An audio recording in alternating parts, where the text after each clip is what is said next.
और एक खतरनाक घातक रसायन कह लीजिए, उसे फूड मत कहिए। जब कोई खाने की वस्तु खराब हो जाए तो उसे खतरनाक रसायन कहा जा सकता है, क्योंकि उसकी सिस्टम बदल जाते हैं।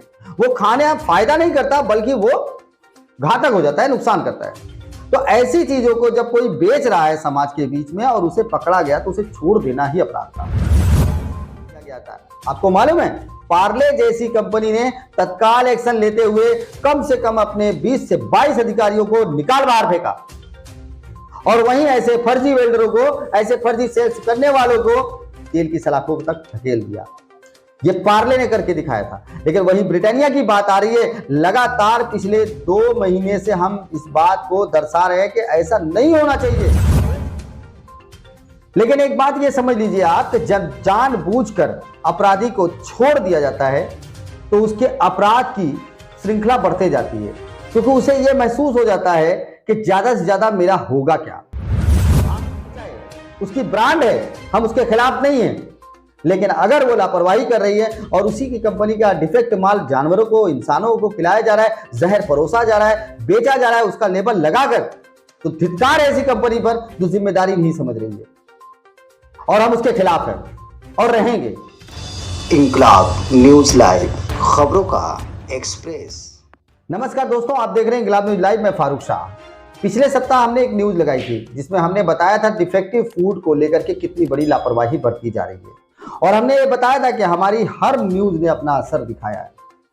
पिछले 1 साल के अंदर लगभग 6 न्यूज हमने प्रसारित की और 6 न्यूज के सबके असर सामने नजर आए। सबसे पहली बात मैं बता दूं कि कोहिनूर नामक एक कंपनी है जो डिफेक्टिव फूड खरीदती है। उसके पास एक लाइसेंस है FSSAI का। इस खेल की गारंटी और इस खेल की कहानी, इस खेल का वैल्यू, सब कुछ मैं आपको बाद में बताऊंगा। लेकिन आपको वो बातें बताऊंगा कि जिसका माल पकड़ा गया था उस कंपनी का नाम था कोहिनूर कंपनी, जो केक, पेस्ट्री जैसी खराब चीजें सप्लाई करती थी और बेचती थी। खबर यह भी थी कि सत्य था और सच भी था कि वो माल जो है स्लम एरिया में इंसानों को खिलाए जा रहे थे। जब यह मामला खुलकर प्रकाश में आया तो तत्काल आनन फानन में मोगनिस जैसी कंपनी ने माल देना उसे बंद कर दिया और वहां से उसका रिश्ता टूट गया। मैं अपराधी किसको कहूं यह समझ से परे है। अपराधी उसे कहूं जो अपराध कर रहा था, जिसका माल पकड़ा गया और उसे छोड़ दिया गया और उससे फिर धंधे करने से रिश्ता तोड़ दिया गया। मोगनिस कंपनी ने उस कंपनी से रिश्ता तोड़ दिया, माल देना बंद कर दिया, और वहीं से उसके अपराध की श्रृंखला बढ़ गई। क्योंकि जाहिर सी बात है, उसे लगा कि क्या से क्या हो सकता है, ज्यादा से ज्यादा क्या हो सकता है, और ये ज्यादा से ज्यादा क्या हो सकता है के चक्कर में उसने और बड़े अपराध को अंजाम देना शुरू किया। और कुछ दिनों बाद हमने दिखा है कि मुंबई के आपके जोगेश्वरी और बांद्रा और अंधेरी और आपके और स्लम एरिया ऐसे बहुत सारे हैं, गोरेगांव, जहां पर के डिफेक्ट फूड प्रोडक्ट यानी ब्रेड, टोस्ट या फिर केक कह लीजिए, पेस्ट्री कह लीजिए, जो एक्सपायर्ड हो जाते हैं, उस पर कोई डेट नहीं होता है, वो माल लाके बेचा जाने लगा। फिर हमने न्यूज़ लगाई और हमने लोगों को जागरूकता फैलाई। लोगों के अंदर अवेयरनेस आने के बाद और कुछ समाज सेवी, कुछ पत्रकार गणों ने इस पर गंभीरता निभाई और जगह जगह इस पर लोगों ने एक्शन लिया। इसके बाद ये छोटे छोटे व्यापारियों से माल लेने वाला व्यक्ति अब बड़े व्यापारियों की तरफ बढ़ा, क्योंकि बड़े व्यापारियों का खेल भी बड़ा अनोखा है। हम उसकी भी बात करते हैं। जब कोई बड़ी कंपनी कोई खाद्य पदार्थ बनाती है तो जितनी मात्रा में वो बनाती है, जितना ज्यादा उसका उत्पादन होता है, उतना सेलिंग नहीं होता, कुछ न कुछ कम होता है। तो बचे हुए माल को डिस्ट्रॉय करना होता है, उसको खराब करना होता है, उसको फेंकना होता है। अब उसे फेंकने की जो प्रोसेस है, जो नियम है, गवर्नमेंट के रूल है, वो हम आपको बाद में बात करेंगे। लेकिन हम आपको बताते हैं कि डिस्ट्रॉय या फेंकने का या उसको स्क्रैप में डालने का जो प्रोसीजर है, उसका नियम ये होता है कि लीगल स्क्रैप खरीदार होना चाहिए, जिसके पास गवर्नमेंट के सारे डॉक्यूमेंट होने चाहिए।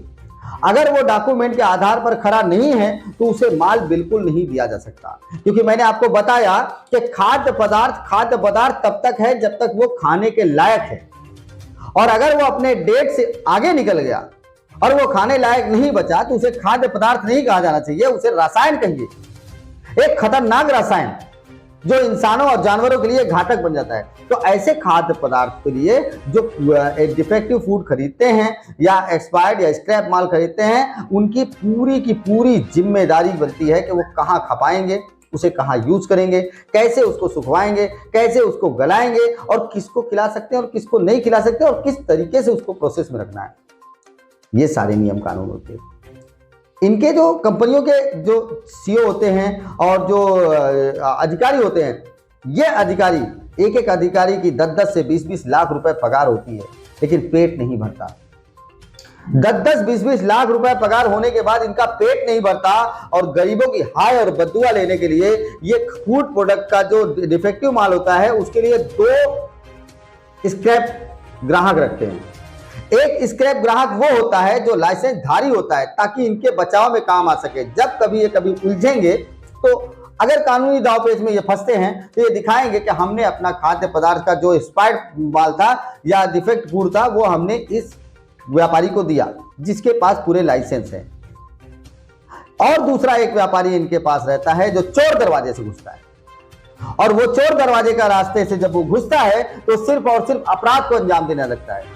और उसी में से ये होता है जो डिफेक्टिव फूड खरीदते हैं और मार्केट में लाते हैं और वो कहां बेचते हैं कुछ पता नहीं। आपको कुछ चीजें मैं बताता हूं, आपके समझने में आसानी हो जाएगी। जैसे मान के चलिए कि डिफेक्टिव फूड खरीदने वाला लाइसेंस नहीं है उसके पास, कोई उसके पास डॉक्यूमेंट नहीं है, गवर्नमेंट से अप्रूव्ड नहीं है कि वो डिफेक्टिव फूड खरीद सकता है, तो वो बेचेगा कहां? और वो डिफेक्टिव फूड खरीदेगा जब, तो उसके पास लिमिट भी कोई नहीं होगा, क्योंकि उसके पास जब वो प्रोसेस के सारे मशीनें ही नहीं है जिन मशीनों के जरिए उसे बनाया जा सके खाने लायक या फेंकने लायक, तो वो फिर क्या करेगा? तो हो ना हो वो एक साजिश के तहत घुसता है कि एक काम कर भाई, तेरा 10 रुपए वाला माल अब तो सड़ गया है, स्क्रैप में बेचेगा तो 50 पैसे किलो बिकेगा, मैं तेरे से 5 रुपए किलो ले लूंगा और वो 5 रुपए किलो लेकर के मुझे सिर्फ इतना करने दे कि मैं तेरा माल लूंगा और उसे मार्केट में खुदरे में फिर से बेच दूंगा या जानवरों को खिला दूंगा। अब चाहे इंसान मरे या जिए, तुमसे मतलब नहीं है, लेकिन मतलब तो है। मतलब तो तब निकला जब 28 तारीख को आर्य कॉलोनी के अंदर एक गाड़ी माल पकड़ी गई। पैकेट में ब्रिटानिया कंपनी के प्रोडक्ट थे, मॉडर्न कंपनी के प्रोडक्ट थे, विप्स कंपनी के थे, और ये सारे के सारे ब्रेड थे, और ये ब्रेड खाने योग्य नहीं थे, और इस माल को बेचा जा रहा था स्लम एरियो में, और वहां पे ये माल पकड़ा गया।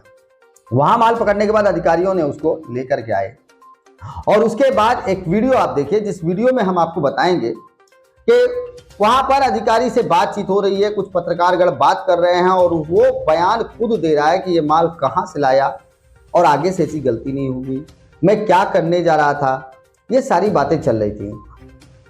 मैं आगे आपको बताता हूं कि उस टाइम जब इन्होंने उसको गोडाउन सील कर दिया और इन लोगों के खिलाफ कंप्लेंट देने की अर्जी डाल दी और उसके पीछे पड़ गए, और हम पत्रकारगण ने भी इस मामले को गंभीरता से उठाया। इसके बाद वो भाग निकले, और कहां भागे?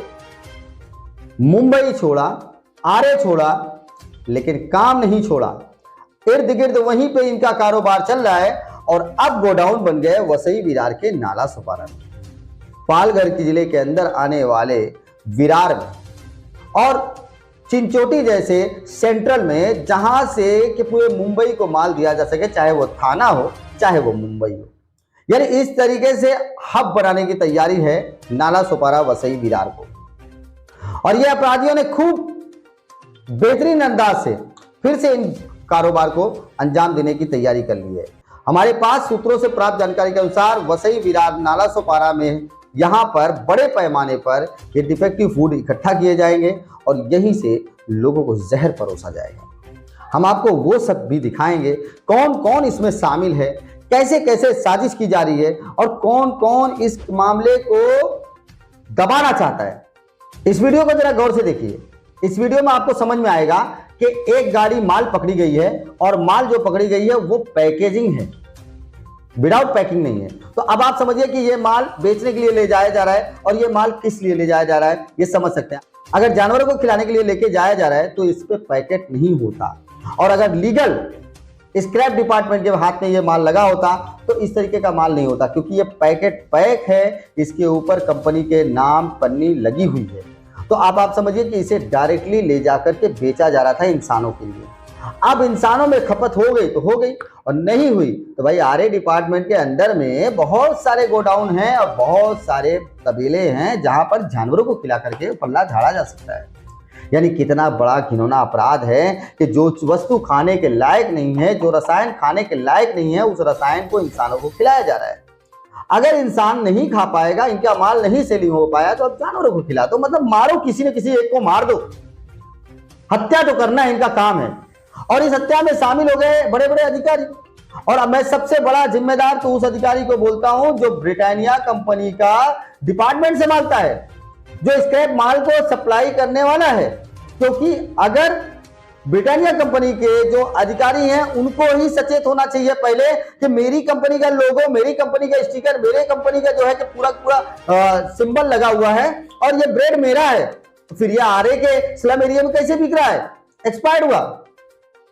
या फिर आरए डिपार्टमेंट ने इसको पकड़ा तो ये लोग हैं कौन जो मेरे कंपनी को बदनाम कर रहे हैं? सबसे पहला तो उनका हक बनता था, उनका अधिकार था कि वो जाकर खुद कंप्लेंट दर्ज कराएं, ऑफिशियल वो सोशल साइट पर या फिर पेपर में ये बात ऐड करावे कि भाई ये फर्जी लोगों ने हमारी कंपनी के प्रोडक्ट को बदनाम करना चाहा या लोगों की जान के साथ खिलवाड़ करना चाहा। हम जिम्मेदारी के साथ इनके खिलाफ एक्शन लेते हैं और हम इनकी गिरफ्तारी चाहते हैं, और ताकि भविष्य में कोई ऐसा अपराध ना करे। लेकिन यहां पर ऐसा ही नहीं।